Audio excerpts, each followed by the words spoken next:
نجوا کے آخری الفاظ کا لہجہ تحکمانہ تھا۔ پھر وہ اٹھ کھڑی ہوئی۔ اس عرصے میں نجوا نے سومی سے کوئی بات نہیں کی۔ اس کی وجہ بھی تھی، منکرا کے مقتول غلام راہل سے میری ہی گفتگو ہوئی تھی۔ سومی اس دوران میں خاموش ہی رہی۔ نجوا چلی گئی تو میں نے دروازہ بند کر لیا۔ پھر سومی کو مخاطب کیا، ہم یہاں بہرحال محفوظ نہیں ہیں، کیونکہ یہ جگہ منکرا کے غلاموں کی نظر میں آ چکی ہے۔ ہم سے پہلے یہاں راہل کی موجودگی اسی طرف اشارہ کر رہی ہے۔ انہیں معلوم ہو چکا ہے کہ عدنان کو موت کی نیند سلانے کے لیے نجوا نے ڈاکٹر جمال سے سودے بازی کر لی ہے۔ تیرا یہ سوچنا صحیح لگتا ہے اے لیلیش؟ اگر وہ آدمزاد راہل نہ مارا جاتا تو شاید ہم خطرے میں نہ ہوتے۔ مجھے تو اس پر حیرت ہے کہ نجوا نے پہلے ہی سے سارا بندوبست کر لیا تھا۔ اسے یقین ہوگا کہ وہ راہل کو قابو میں کر لے گی۔ خطرہ تو یہاں یقیناً ہے، لیکن شاید ایک بات تیرے ذہن سے نکل گئی۔ نجوا کے آدمی بھی آس پاس گھات لگائے بیٹھے ہوں گے۔ پھر بھی ایک تدبیر میرے دماغ میں آتی ہے۔ ابھی 10 بجنے میں تقریباً 2.5 گھنٹے باقی ہیں۔ یہی وقت تو ہمیں اس جگہ گزارنا ہے۔ اس کے بعد تو ہمیں ڈیوٹی پر پہنچنا ہوگا۔ میرا خیال ہے کہ ہم وہاں اس قدر خطرے میں نہیں ہوں گے۔ لیکن وہ تدبیر تو بتا اے سومی۔ میں بول اٹھا، وہی تو بتانے والی تھی۔ اگر ہم انسانی کالموں سے باہر آ جائیں تو پھر ہمارے لیے کوئی خطرہ نہیں رہے گا۔ سومی نے رائے دی، اس سے پہلے کوارٹر کا جائزہ لے لیتے ہیں۔ جانے کی تیاری بھی ہم ابھی سے کر لیں تو بہتر ہے۔ تو یونیفارم پہن لے اور میں بھی لباس تبدیل کر لوں۔ اس کے بعد ہم انسانی پیکروں سے نکل کر باہر بھی جا سکتے ہیں۔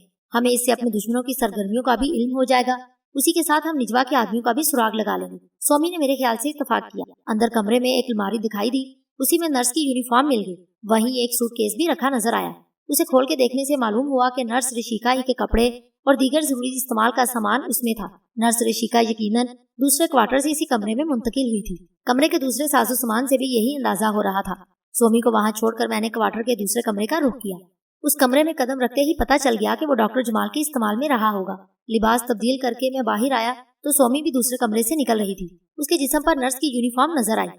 اس پر میں نے اطمینان کا اظہار کیا۔ پھر ہم دونوں انسانی کالموں سے باہر آتے ہی اس کوارٹر سے نکل گئے۔ بتیاں ہم نے اس طرح جلی چھوڑ دی تھی کہ تاکہ معلوم ہو اندر کوئی موجود ہے۔ ارد گرد کا چکر لگانے کے بعد جلد ہی ہمیں وہاں کوئی مشتبہ لوگ دکھائی دیے۔ یوں لگتا تھا کہ آتے جاتے وہ ہمارے ہی کوارٹر کی نگرانی کر رہے ہیں۔ سومی نے بھی انہیں دیکھ لیا اور مجھ سے مخاطب ہوئی، اے لیلیش، انہیں بلا وجہ چھیڑنا کچھ مناسب نہیں۔ اس لیے بھی اے سومی کہ ہم انہیں نہیں جانتے۔ یہ نجوا کے آدمی بھی ہو سکتے ہیں اور منکرا کے غلام بھی۔ میں نے بھی اس کی رائے سے اتفاق کیا۔ انسانی پیکر اپنانے کے بعد اگر یہ ہماری راہ میں مزاحم ہوئے تو پھر دیکھا جائے گا، سومی کہنے لگی۔ ہم ان آدمزادوں سے اتنی دور پرواز کر رہے تھے کہ ہماری باتیں سن لینا ان کے لیے ممکن نہیں تھا۔ کچھ دیر گزری تھی کہ ایک شخص کو تیز تیز قدم اٹھاتے ہوئے ہم نے اپنے کوارٹر کی جانب آتے دیکھا۔ اپنے لباس اور حلیے سے وہ کوئی ڈاکٹر معلوم ہوا۔ اس نے کوارٹر کے دروازے تک پہنچ کر اطلاعی گھنٹی کے بٹن پر انگلی رکھ دی۔ پھر وہ دروازہ کھلنے کا انتظار کرنے لگا۔ یا تو یہ آدمزاد ڈاکٹر جمال کا کوئی دوست ہے یا پھر رشیکا کا جاننے والا۔ میں نے کہا، یہ بھی ممکن ہے کہ دونوں ہی سے واقف ہو۔ اس کا تعلق اسی اسپتال سے لگتا ہے۔ مجبوراً ہمیں دوبارہ کوارٹر میں جا کر انسانی پیکر اپنانا پڑیں گے۔ آ چل۔ بتیاں جلنے کے باوجود اگر ہم نے اس کے لیے دروازہ نہ کھولا تو نگرانی کرنے والے شک میں مبتلا ہو سکتے ہیں، جو شاید مناسب نہ ہو۔ میں یہ کہتے ہی کوارٹر کی طرف لپکا۔ سومی میرے ساتھ ہی تھی۔ اندر آتے ہی ہم نے انسانی قالب اپنائے اور پھر دروازہ کھول دیا۔ اس سے پہلے میں سومی کو اندر جانے کا اشارہ کر چکا تھا۔ تم نے بڑی دیر لگا دی دروازہ کھولنے میں ڈاکٹر جمال، نوارت بے تکلفی کے ساتھ مجھ سے مخاطب ہوا۔ تمہاری ڈیوٹی کے وقت میں تو ابھی دیر ہے، مگر دیکھ کر یہی لگتا ہے جیسے تیار بیٹھے ہو۔ رشیکا کہاں ہے؟ میں نے اس عرصے میں اس کے ذہن پر توجہ دے کر پتہ لگا لیا تھا کہ وہ کون ہے۔ وہ رشیکا کے آشناؤں میں سے ایک تھا۔ آؤ اندر آ جاؤ ڈاکٹر ارسلان۔ میں ایک طرف ہٹ گیا۔ رشیکا کو بلاتا ہوں ابھی، اس نے اندر آتے ہوئے کہا۔ کچھ ہی دیر پہلے مجھے معلوم ہوا کہ رشیکا تمہارے کوارٹر میں منتقل ہو چکی۔ تم دونوں کے آخری ارادے کیا ہیں؟ یہ تو تمہیں رشیکا ہی بتا سکتی۔ میں نے مسکرا کر جواب دیا اور پھر سومی کو بلانے کے بہانے اندر چلایا۔ سومی تیزی سے میرے قریب آ گئی تو میں نے سرگوشی میں اسے ڈاکٹر ارسلان کے متعلق بتا دیا۔ معلوم نہیں یہ بد کردار نرس مجھے کس عذاب سے دوچار کروائے گی۔ سومی بڑبڑائی اور میرے ساتھ چل دی۔ نشست گاہ میں آتے ہی ڈاکٹر ارسلان نے اسے چپتی ہوئی نظروں سے دیکھ کر کہا، مجھے تم نے ہوا بھی نہیں لگنے دی اور یہاں آ گئی۔ بس یکسانیت سے جی بھر گیا تھا، سو میں نے ڈاکٹر جمال سے درخواست کی اور یہ مجھے اپنے ساتھ رکھنے پر آمادہ ہو گئی۔ سومی بیٹھتے ہوئے بولی، یہ تو خیر تمہاری پرانی عادت ہے، تم ایسے پرندوں میں سے ہو جو آشیانے بدلتے رہتے ہیں۔ ڈاکٹر ارسلان کا لہجہ معنی خیز تھا۔ لیکن ڈاکٹر جمال کو اس پر تم نے کس طرح راضی کر لیا؟ میرے لیے یہ امر ضرور تعجب خیز ہے۔ وہ میری طرف سوالیہ نظروں سے دیکھنے لگا۔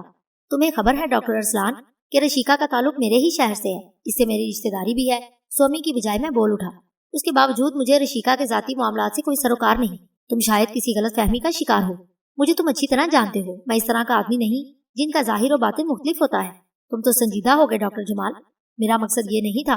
ڈاکٹر ارسلان کا لہجہ معذرت خواہانہ تھا۔ مجھے تو رشیکا سے گلا تھا کہ اس نے پہلے سے کچھ نہیں بتایا۔ قربت ہونے پر بھی کوئی بات کسی دوسرے کی زبانی معلوم ہو تو دھچکا لگتا ہے۔ اگر میں نے پہلے سے ہی یہ سوچا ہوتا تو تمہیں بتا دیتی۔ سومی نے وضاحت کی۔